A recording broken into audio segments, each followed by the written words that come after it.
Hey gang, what's going on? This is Juan from the Byte. That team is promised. Here's my WWE Money in the Bank 2015 review. Overall, I gotta say, it was a very good show, and by very good, I mean 2.5 of the matches were they were awesome. And then there were other matches that happened in between because we sort of needed that break to happen. And it wasn't just one match, it was a large amount of them. But let's talk about the pre-show match first. We had R-Truth taking on King Barrett, who has had the most unfortunate career in the WWE, starting off hot off the press with the Nexus. You know, everybody was thinking this guy was the future from day one, but then the core happened. And then Bad News Barrett happened, and it led to nothing. And then he won King of the Ring, and once again it led to nothing. And this match was no exception. He lost the match against R-Truth, who was mocking him regarding the whole King Barrett thing. The entire commentary team was doing it. It very much reminded me of the situation happening with the Ascension.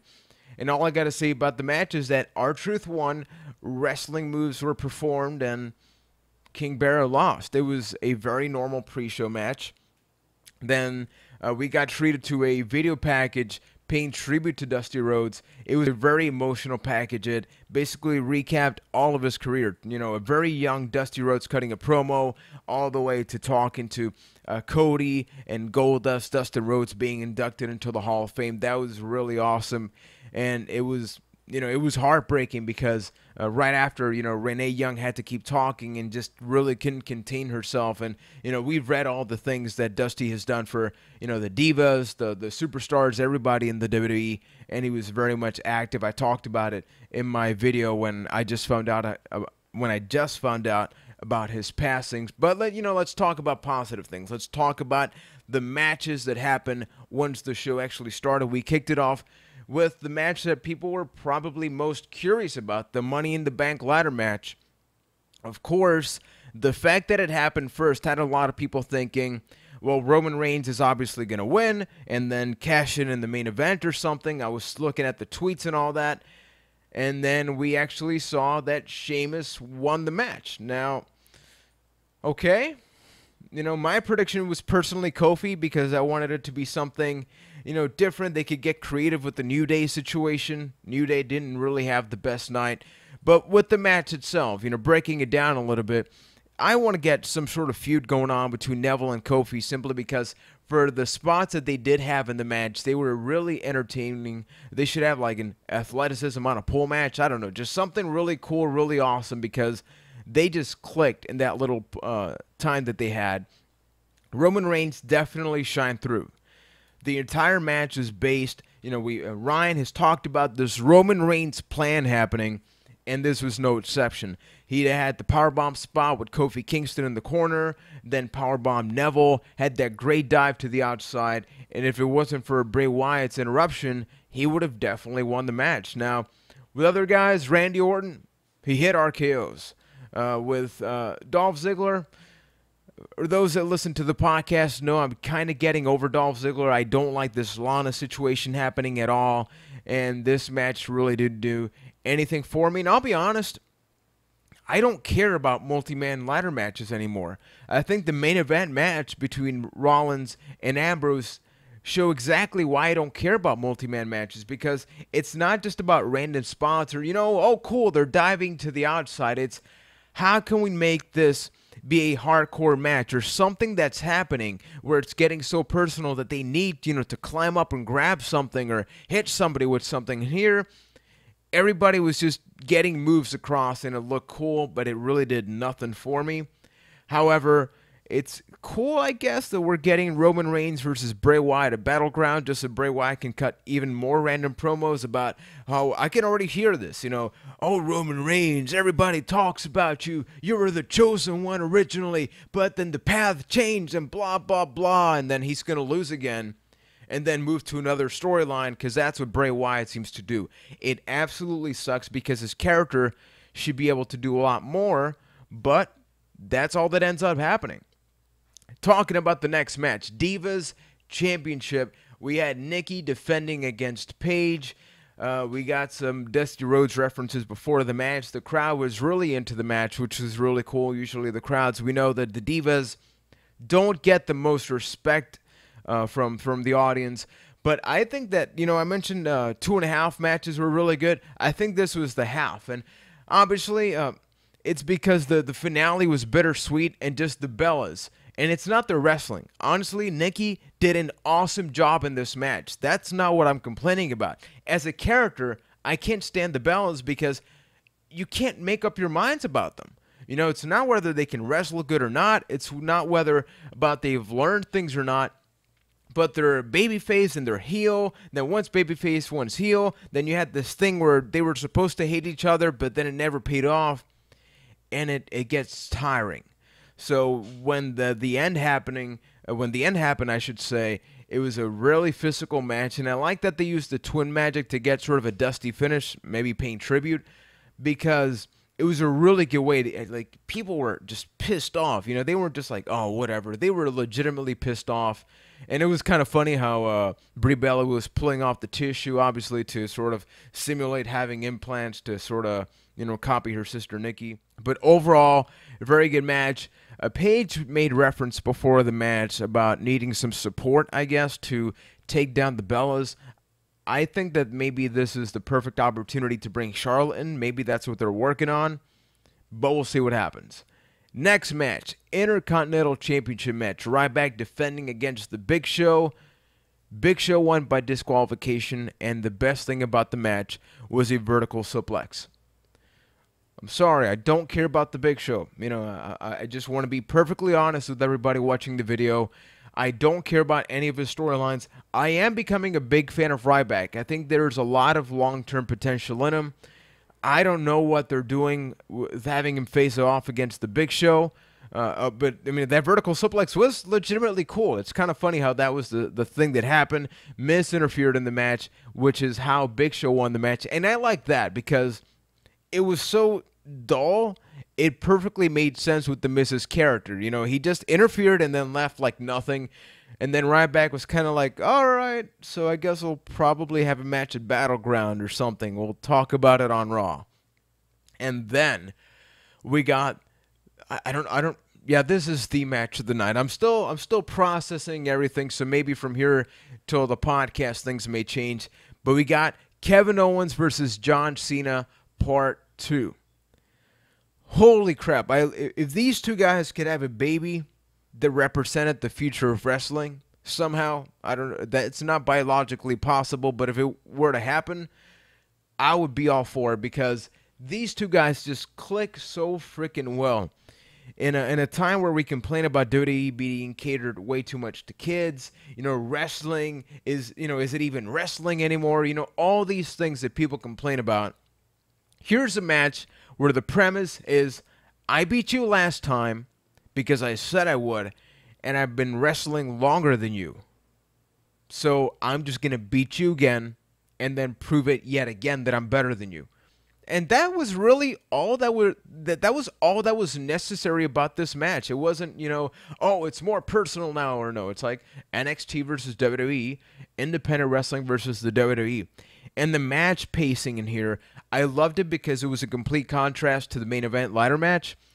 The best way I can describe it is this was an indie-style wrestling match with the WWE pacing. Indie-style, I mean that WWE's doing this a lot more often now. You kick out of a lot of finishers, a lot of false finishes, but the whole match was basically a false finish ever since the very beginning when Kevin Owens hit the Cena combination with the 5-knuckle shuffle and everything. From that point on, the whole match was basically, could this end the match? And it didn't even feel like so much ending the match, but it felt just like, we're wrestling to end this. We don't want this to go any longer because Kevin Owens already beat him and John Cena just wants to beat Kevin Owens. And I love that about the match, that, any situation, we got the Cena combo, we got the Swanton bomb, and then Cena counter to the knees. That was freaking awesome. Cena was very smooth in this match. One spot in particular, when he countered the pop-up powerbomb to the Hurricane Rana. Cena's done some really horrifyingly dangerous Hurricane Ranas in the past, and this one looked buttery smooth from Cena. I think that this is the best example that you don't just randomly bump up a match. You can't, every match in a show can't be a 5-star match. Like, up until this point, the only thing I cared about was the Divas match. But when this happened, I'm like, okay, so that's why kind of, we got the DQ finish with the other match, because this is where I need to invest all my energy, and I really felt that. One thing that I do got to give a lot of credit, the commentators get a lot of flack, but just a cute little comment. Cute? Why? Whatever. I already said it. I'm not editing that out. So at one point, Michael Cole openly referenced the nose issue that Kevin Owens has had. His first match with CJ Parker, his nose got broken, busted up, and he was playing to the fact that that could be an issue throughout the match. And, just a cool little tidbit, because, CJ Parker's no longer in the company, but it's an incentive for WWE only fans to go to the network, watch NXT, and see what the hell they're talking about. I love the German suplex sequence where Kevin Owens did that and then went directly to the corner. And props to both guys for saving that sunset flip powerbomb spot, because it was going to look really ugly. That's where the mover that he tries to go for a sunset flip. Cena was like above Kevin Owens' back. It's hard to explain, but watch the match if you haven't had a chance to. And then they basically used the ropes for leverage and then tried again. And if anything, it made the spot look better, because it looked like Kevin Owens was trying to counter. And it is the best example of what happens when two veterans in the ring try to simply adapt and make something out of what could have been a really ugly situation. And then basically to conclude, we got the springboard stunner into the attitude adjustment. Perfect match, perfect ending. And I love what they did with Kevin Owens' character. I don't know if it's a one-time thing, but he seemed a little maniacal, or like in denial. Like at the end of the match, John Cena extended the hand to congratulate Kevin Owens on an awesome match, because Cena basically won, but he could barely walk out. It was like when The Undertaker beat Triple H at WrestleMania and couldn't walk afterwards. It reminded me a lot of that. And the fact that Kevin Owens didn't just beat him down, he did the apron powerbomb, the same thing he did to Sami Zayn that, injured him and all that stuff. And then the laugh. I love that laugh, because it wasn't Bray Wyatt, ha, ha, ha, ha, I'm a character laugh. It's like, you beat me, but I beat you first. And because I beat you first, I'm better than you type of laugh. And I cannot wait to see what happens at Raw. I hope they don't get a rematch at Battleground. Stretch this out to SummerSlam, because that is your main event right there. Maybe not the main event, but my main event. And the crowd is so into it. You saw that. So WWE, please make that happen. We got 2 matches left. The next one is the tag team match. Really hard to follow up what happened previously, but we have the New Day defending against the Primetime Players. I love the little promo they cut before the match, basically complaining, Kofi's injustice, the fact that he didn't win the Money in the Bank ladder match, and Xavier Woods is getting angry, and then Big E had the clap treatment, which I won't make any references to anything else, but Xavier Woods, this guy has to be a future champion or something. Not right now, not in maybe even 5 years. I think this is the next Edge, if that even makes sense, in the sense that, or even next Jeff Hardy, where it's a guy that's been in the tag team scene for a very long time, and you don't think they can transition, but at some point in their career, it's going to end up happening. And I am really looking forward to that moment, even though this is 2015, and that may not even be happening till 2020. But it's the world of wrestling. About the match itself, much like the pre-show match, standard tag team match. That was a one-on-one match. This is a tag match, but the premise is the same. Things happened during the match. The Primetime Players ended up winning the match. Yes, I am very elaborate about this match's description. I still think Titus O'Neil, he is very charismatic, but he scares me when he's in the ring. Just, I don't know, just something about him just doesn't flow. We keep talking about it in the podcast every time. Darren Young, he's great in the ring, but he lacks the charisma. So that's why the Primetime Players work very well. I'm happy they finally won the tag team titles. They've been overdue for that for a year, since before they broke up, and that was a terrible decision. But great to see that happen. And now that takes us to the main event match, ladder match for the WWE World Heavyweight Championship. The title holder, Dean Ambrose, taking on the champion, Seth Rollins. And everything in this match was such a contrast to Cena Owens. Cena Owens was in your face, let's get it over with right now, because I need to win. This was more of a proving match. This is, I can beat you, but it's how I beat you. I'm going to take my time. I'm going to try to destroy you, and then that somehow leads me to me beating you. And then everything to before the match, Rollins, before he went out, Triple H gave him a pep talk. The way Dean Ambrose came out, the stare down when they were right smack dab in the middle of the ring looking at the championship hanging up above.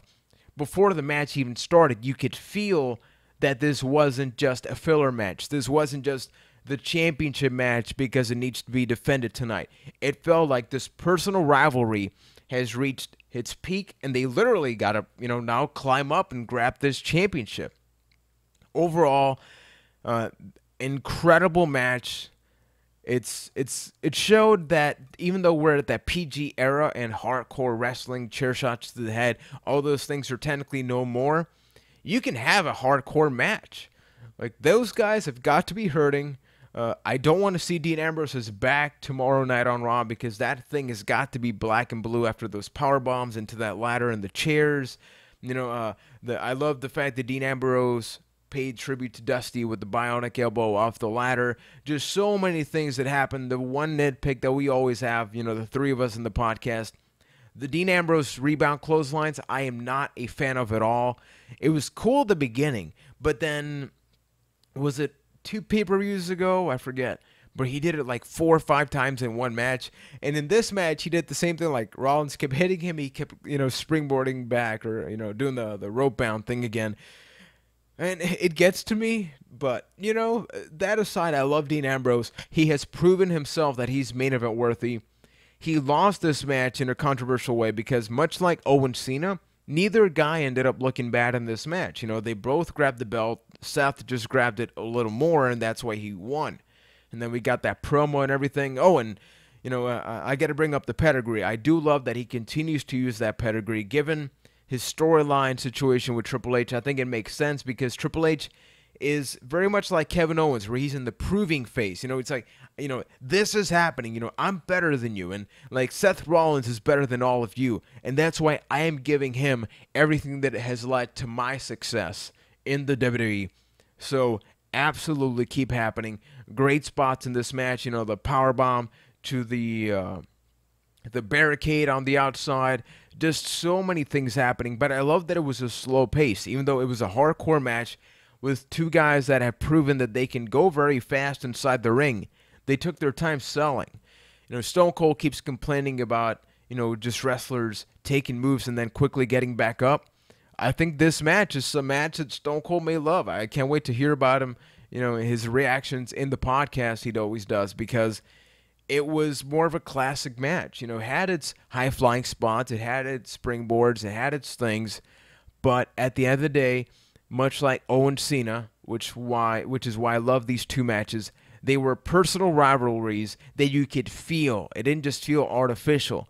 They had the proper build-up in the best way possible. This match had a very long build-up ever since the Shield's debut in 2012, and the other one, it just needed the simple build-up it had. So I actually want to get your guys' thoughts, and gals, about WWE Money in the Bank. Did you like the show? Did you hate it? Do you think that this is a really good way to build the road all the way to SummerSlam happening in August? We have Battleground in between. We already have the first match confirmed. Overall, as I said in the beginning, this is a passable show. I don't think that anybody should go back and watch this show in full. I think they should watch Cena Owens, and they should watch Ambrose Rollins, and then the Divas match, simply because it showed that, given some time, because they were given at least more time than usual, you can get a great match. It's not about, women can't wrestle. It's like, give them a freaking opportunity. An opportunity is not changing their character every 3 to 4 weeks and expecting people to care about them. That's just not how it works. At least that's not how it works for me. So if you guys like that match, even if you hated the ending, let me know in the comments. Let me know which was your match of the night, which was the stinker of the night. And then for everything else, check out the podcast available every single Tuesday. You'll be able to hear Ryan and Keith's reactions about Money in the Bank. We'll also be talking about Monday Night Raw. We are nearing episode 100 of the podcast, so thanks to everybody that checks out the YouTube channel, that has subscribed, that gives us a thumbs up, follows us on social media, that goes to the Twitch stream simply because we love interacting with you guys. So until next time, hope you like my review of Money in the Bank 2015, available on the network for $9.99. So until next time, check out these 2 videos on the screen right here, and we'll be back with a ton more right here on Byte That. Thanks for watching.